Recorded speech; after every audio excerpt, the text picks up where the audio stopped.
Alors, bonjour à tous et à toutes pour ce dernier atelier du Cercle de Mastayache de cette journée.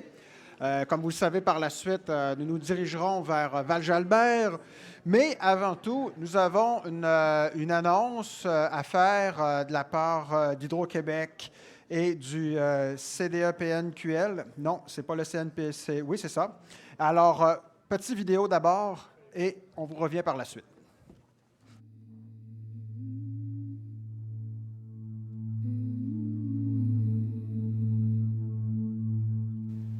Je suis une femme qui avance avec fierté ses origines en elle, portant ses rêves au bout de ses yeux. Les frontières dépassent les pas soutenus par toute une belle communauté, me guidant à travers le monde. L'aventure nous pousse ensemble, croire que tout est possible, construire une partie de l'humanité. J'arrive près de vous, illuminant les saisons. Nous sommes un monde infini qui apporte le changement profond. Le potentiel dans tes yeux, tout s'illumine sur ta route. Tes rêves deviennent réalité. Suis le chemin vers la liberté. Nous sommes toutes des femmes d'exception.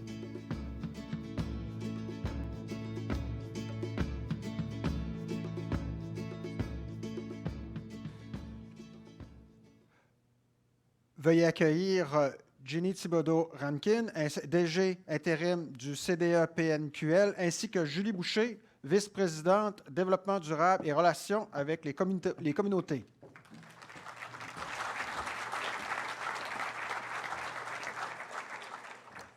Ça m'arrive toujours, il faut baisser les micros. Est-ce que vous m'entendez bien? Bonjour tout le monde, ça me fait vraiment plaisir d'être avec vous cet après-midi. Tout de suite après les très beaux mots de l'artiste et poète Rita Mestokosho, artiste Innu. Il me fait vraiment plaisir d'être là cet après-midi, encore plus quand on a des bonnes nouvelles avec nos partenaires de la CDE-PNQL. Mais avant, juste vous dire peut-être, je vais répondre à des questions en vous plantant le décor un peu puis en vous expliquant pourquoi on vous annonce ce qu'on vous annonce cet après-midi. Deux éléments que j'aimerais vous mentionner. Le premier, c'est qu'Hydro-Québec a réfléchi à son engagement social il y a déjà 2-3 ans de ça. On a revu toute notre politique de dons et commandites. Puis notre souhait dans ça, c'était de moins saupoudrer, je vous dirais, dans plusieurs domaines, mais de se concentrer dans des créneaux, de se concentrer dans des enjeux sur lesquels on voulait faire bouger l'aiguille et on voulait faire la différence. Donc, on a priorisé 3 enjeux sociaux, la vitalité des régions du Québec, les émissions de gaz à effet de serre et la lutte contre la pauvreté. Ça a été des choix difficiles, mais on est content aujourd'hui de pouvoir faire la différence dans ces domaines-là. En novembre dernier, deuxième élément de contexte, on a aussi annoncé dans le cadre du Grand Cercle économique à Montréal notre déclaration formelle d'engagement envers les Premières Nations et les Inuits. Sophie Brochu était présente, M. Picard, et on a fait cette déclaration-là. On s'est engagé à approfondir et à solidifier le dialogue avec les nations autochtones. On a 3 piliers très importants, puis vous allez voir, il y a un lien avec l'annonce d'aujourd'hui. D'une part, on reconnaît qu'Hydro-Québec et les nations autochtones ont une histoire commune qui a plusieurs pages. Des pages qui sont parfois heureuses, puis des pages qui sont parfois douloureuses. Mais on a une histoire, puis on apprend de cette histoire-là et on veut s'améliorer. Deuxième pilier, c'est qu'on estime la sagesse des aînés. On reconnaît la force des femmes et des hommes. On croit à la capacité de la jeunesse et à la résilience des peuples autochtones. On croit aussi au respect, à la valorisation des droits, des valeurs, des modes de gouvernance des Autochtones. Et que le développement énergétique du Québec se fera en collaboration avec les Premières Nations et la nation inuite. Je vous parle de tout ça parce qu'aujourd'hui, ce qu'on vous présente, c'est un projet qui vient aussi s'inscrire dans ces 2 éléments-là. On a souhaité s'impliquer de manière plus significative pour soutenir l'entrepreneuriat auprès des femmes autochtones et inuites. Notre volonté, c'est d'encourager l'entrepreneuriat social, le développement régional, les relations avec les communautés autochtones, de favoriser l'inclusion et la diversité, de lutter contre la pauvreté chez les femmes et les enfants. Comment faire ça? On n'a pas souhaité à Hydro-Québec partir d'une page blanche, puis s'inventer spécialistes de l'entrepreneuriat féminin. Donc, on a souhaité mettre de l'air sous les ailes des gens qui faisaient déjà ça. C'est comme ça qu'on a rencontré les gens de la CDE-PNQL, qui sont déjà très actifs auprès des femmes entrepreneurs autochtones. On a mené une consultation, ça fait à peu près 1 an qu'on a travaillé sur ce projet-là, avec plus de 25-30 personnes qu'on a rencontrées pour leur demander en quoi on peut aider, sur quoi on pourrait agir pour vraiment faire la différence, puis aider les femmes autochtones. Donc, on a rencontré des femmes, on a rencontré des professeurs d'université qui travaillent avec les femmes, on a rencontré les gens de la CDE-PNQL à plusieurs reprises, et on est arrivé à cet exercice où on va soutenir la CDE-PNQL à bonifier ses services existants et aussi à élargir l'offre de services. Qui de mieux pour en parler que Ginny? Merci, Julie. Oui, bonjour tout le monde. Alors, au nom de la Commission de développement économique des Premières Nations Québec-Labrador, je tiens à remercier Hydro-Québec pour cet important appui à l'entrepreneuriat féminin des Premières Nations et des Inuits.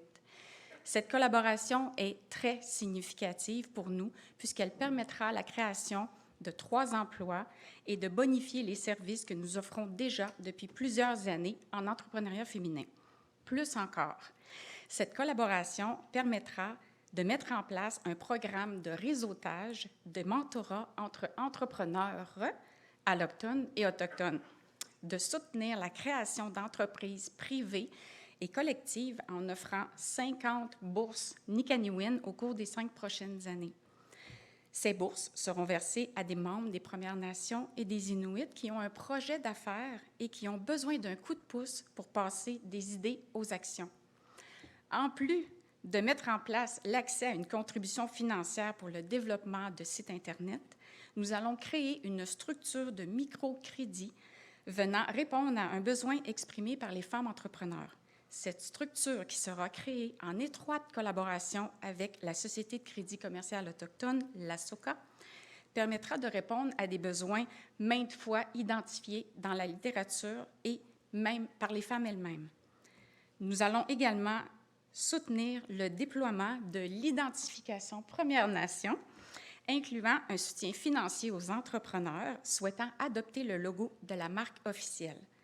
Mais je ne vous en dirai pas plus sur ce point, car demain, ici même, 9h30, il y aura une belle présentation avec plus de détails sur l'identification Premières Nations.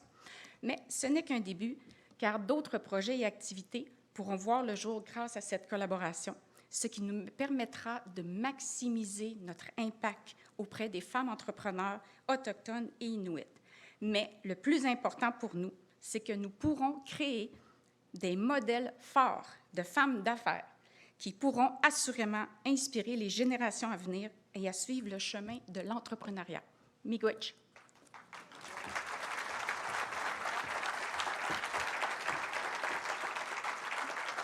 Alors, nous sommes très heureuses de vous annoncer aujourd'hui que nous contribuerons sur une période de 5 ans à 5 millions de dollars pour soutenir l'entrepreneuriat autochtone chez les femmes et des Premières Nations et des Inuits. Pour nous, c'était très important, je le répète, de s'associer à des gens qui travaillent déjà auprès des femmes, de ne pas s'improviser, mais de vraiment venir agir là où ça peut faire la différence. Donc, je tiens aussi à remercier toutes les femmes qui ont accepté de passer du temps avec nous dans la dernière année, d'être très généreuses dans leur temps, de leur dire comment on pouvait les aider. Shinashkumitin.